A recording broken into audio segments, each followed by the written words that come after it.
Jimmy, a lot of times in the playoffs, it's just about taking care of business, taking care of your first two at home, things like that. So in a game like today, you took care of the passing early, got involved that way. Bam took care of things inside. Tyler took care of the bench scoring, and then Vic helped clean things up. How nice and business-like was it the way you guys methodically took care of things tonight and in these first two? It's always nice to win. I think we just did what we were supposed to do at home. We're so talented all the way down our rosters. Everybody's so confident and comfortable whenever they get out there. It's like you can, play tuck at the 5, play tuck at the point. Vic comes in and does what he does. It's really like refreshing and assuring knowing that we got guys that can step up in any and all occasions. Jimmy, you know Joel as well as anybody in there. Are you expecting him to play Friday? Yep. I mean, I don't see why not. If he can. Health is always first. I know that. That's my guy. And I want to compete against him. I really do.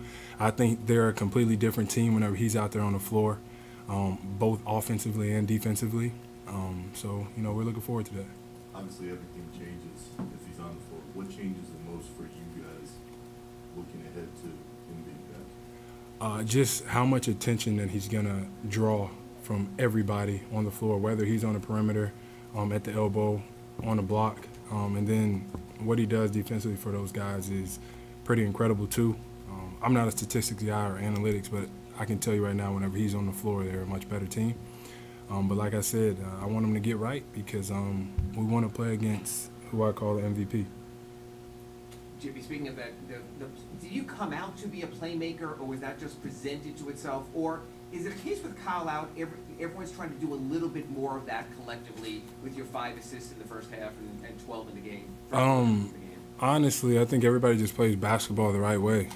Somebody's open, you throw them the ball. If you get an offensive rebound and you're in the paint, you got 5 people around you.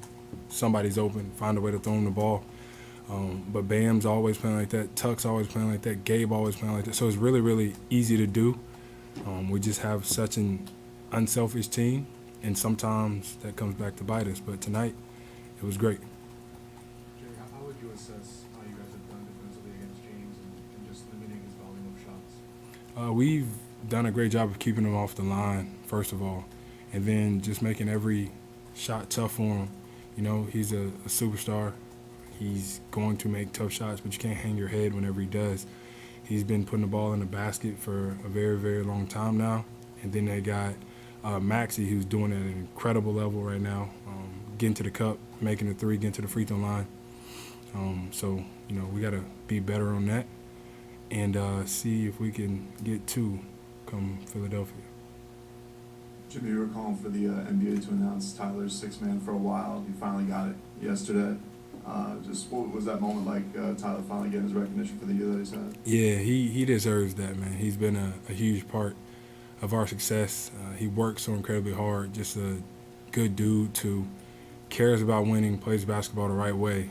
And it's about time that he gets that recognition that he deserves. And he's going to be a big reason why we end up winning it this year. And how much of a surprise was it seeing, everybody seemed to be surprised by D-Wade courtside. How much of a surprise was it to you to see him out there and him kind of cheering you guys on?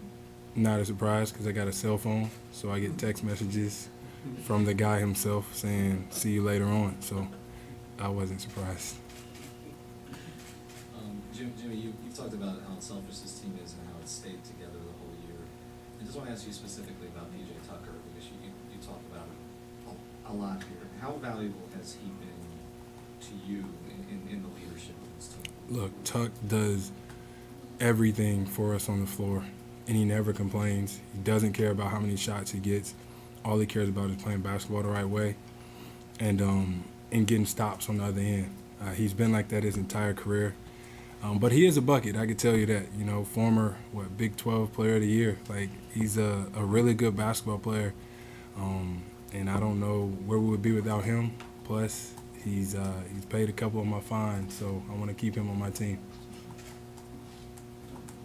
Jimmy, Bam as a play creator versus a finisher, what does it do for your half-court offense when he can toggle between both of those? We want Bam to be Bam.